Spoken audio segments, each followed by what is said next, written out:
cihana haber salın. 7 düvel bir olup üstümüze gelse fark etmez. Osman'ın cengi başlamıştır. Biz ecelden korkmayız. İmanımızla savaşır, şehadeti kovalarız.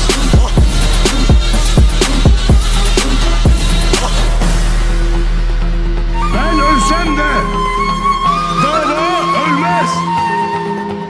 Bu dava Allah'ın davasıdır.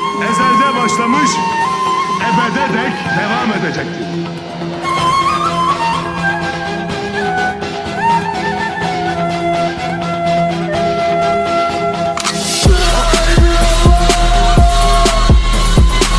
Gaza ateşini harlayan, zincirle boyundurup kabul etmeyen, esir olmaktansa yanmayı, emir almaktansa ölmeyi tercih eden, benimle Osman Bey'le